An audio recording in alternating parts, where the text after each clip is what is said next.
현재 체코에서 대한민국을 기절시킬 만한 뉴스가 추가적으로 들려오고 있습니다.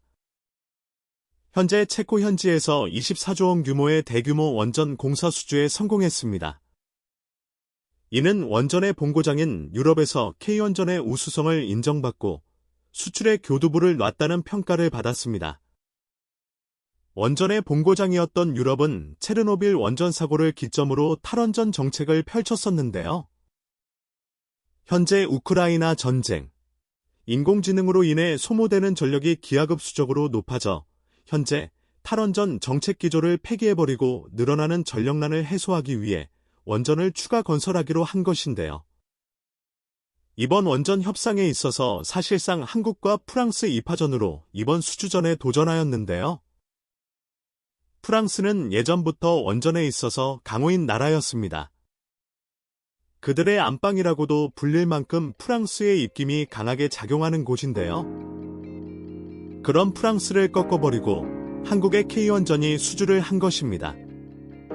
이에 요즘 들어 한국의 경제적인 팽창이 두려웠던 프랑스는 한국의 방산 수출과 원전 수출을 제재하려 하였습니다.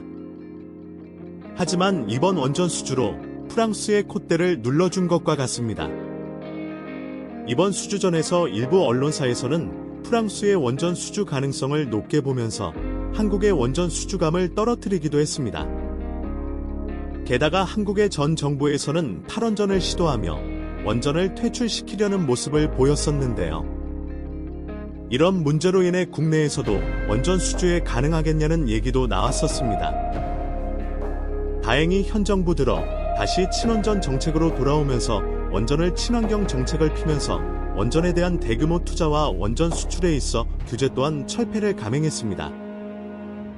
대한민국은 이번 원전 수주를 위해 팀코리아라는 팀을 만들어 한국 정부와 한국의 여러 기업들이 협력해 프랑스의 EDF를 따돌리고 원전 수주에 성공한 것입니다. 이번 수주에 있어 한국은 한국 기업만 공사에 참여하는 게 아닌 체코 현지의 회사 60%가 같이 참여하게 상생하는 비전을 보여줬습니다. 한국은 UAE의 원전 사기를 수출한 경험이 있는데요. 15년 만에 유럽으로의 원전 추가 수출이라 더욱 관심이 쏠리고 있습니다. 추가적으로 한국의 이런 수출력과 기술력을 바탕으로 네덜란드와 폴란드에 수출을 하겠다고 하며 추가적인 속도가 붙고 있습니다. 현재 이변이 없다면 2025년까지 추가적인 수출 계약을 이뤄낼 수 있을 것이라고 보고 있습니다. 체코의 총리는 한국이 제시한 기준들이 모든 면에서 더 좋았다고 인터뷰하기도 했습니다. 체코 일부 언론에서는 한국의 원전 입찰 가격이 거의 원자재값 수준으로 낮게 받아 오히려 걱정하는 모습입니다. 이에 한국 관계자는 이것이 한국의 기술력이며 이것이 가격 경쟁력이라면서 명언을 남기기도 했습니다. 프랑스는 한국의 입찰 경쟁가보다 2배 비싼 가격으로 입찰 경쟁에 뛰어들었고 이미 가격 경쟁력에서 메리트를 잃은 싸움을 했던 것입니다. 아무리 프랑스의 입김이 강해도 2배나 비싼 가격에 원전을 수출받고 싶지는 않았을 겁니다. 또한 한국은 온타임 위딘 버짓이라는 슬로건을 내걸고 입찰 경쟁에 뛰어들었습니다. 이는 정해진 예산 내 적기 시공이란 뜻으로 한국은 정해진 예산으로 적기 내에 시공을 완료할 수 있다는 내용을 어필한 것이지요. 이는 체코 정부의 환심을 사는데 큰 효과가 있었습니다.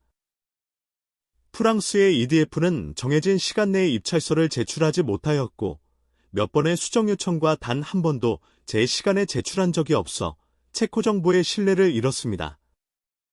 오직 한국만이 제 시간 안에 입찰서를 완납하였고 한 번도 수정 요청을 한 적이 없었기에 체코 정부의 믿음과 신뢰를 얻을 수 있었다고 합니다. 현재 체코에서는 한국이 며칠 전 수출에 성공한 KTX 고속철도를 보며 체코에는 없는 고속철도를 한국과의 협력으로 수출을 요청하는 상황입니다. 이변이 없다면 곧 한국 정부와 고속철도 수출 사업에도 서명을 할 것으로 보인다고 했습니다. 또한 더 쇼킹한 내용은 대한민국이 원전 수출과 고속철도 수출 가능성에 힘입어 더불어 방산무기까지 협력을 확대하려고 하고 있습니다. 한국은 이제 무기까지 수출하는 패키지 딜까지 하는 것이 어떻겠냐며 체코 정부에 제안하고 있는 상황입니다. 이미 한국의 방사는 세계 최고 수준인 것은 전 세계에서 인정하는 수준인데요. 체코의 원전 수출에 패키지 딜을 함으로 추가적인 수출을 할 수 있을 것이라고 보고 있습니다. 세계에서 원조를 받아야만 살았던 한국이 이제는 엄청난 기술력을 수출하는 국가로 우뚝 쓴 것입니다. 대한민국의 이런 모습을 보고 프랑스는 아주 망연자실해하는 모습을 보이고 있습니다. 요즘 들어 한국이 잘 나가는 것을 막고 있는 정책을 펼치고 있는데요. 며칠 전 한국은 루마니아에 어마어마한 규모의 K9 자주포를 수출하였습니다. 이에 최종 수출 확정이 되기 전 유럽주재회의에서 한국의 방산무기를 사지 말아야 한다는 주장을 한 것입니다. 유럽을 지키기 위해선 한국의 방산무기가 아닌 유럽에서 생산한 무기를 사용해야 한다고 프랑스는 주장한 것인데요. 이는 프랑스의 무기 수출 경로가 막힐 것을 우려하여 얘기한 것이나 다름없는 것이라는 목소리가 들려오고 있습니다. 최근 K9을 수입하기로 한 루마니아 역시 이런 입김의 프랑스제, 독일제 무기를 프랑스의 입김 때문에 수입하려고 하였으나 한국의 무기 기술력이 훨씬 훌륭하고 고장도 거의 나지 않는 한국의 무기를 선택할 수밖에 없었습니다. 이번 우크라이나 전쟁으로 인해 불안한 국제 정세 속에서 납기를 칼같이 지키는 한국에게 낙점을 준 것입니다. 또한 유럽의 무기는 단가도 비싸고 유지보수에 아주 많은 돈이 들어간다는 것도 한몫을 했습니다. 한국의 명품 무기인 K9은 장고장이 거의 없고 혹독한 날씨 속에서도 잘 작동되는 것으로 소문이 났습니다. 한국의 극한 상황에 맞춰 만들어진 K9은 다른 나라의 무기 테스트를 가볍게 통과하는 수준인 것입니다. 또한 한국의 무기는 중동과 인도에서 이미 활약하고 있고 이를 바탕으로 만들어진 데이터도 풍부한 상황입니다. 한국의 K9을 수입하고 아주 큰 만족을 했던 인도는 또 한 번 K9을 수입하려고 고려 중입니다. 전 세계적으로 대한민국의 무기를 수입하려고 고군분투 중인 상황인 것이죠. 이에 루마니아 정부는 대한민국의 무기를 포기할 일이 없었던 것이죠.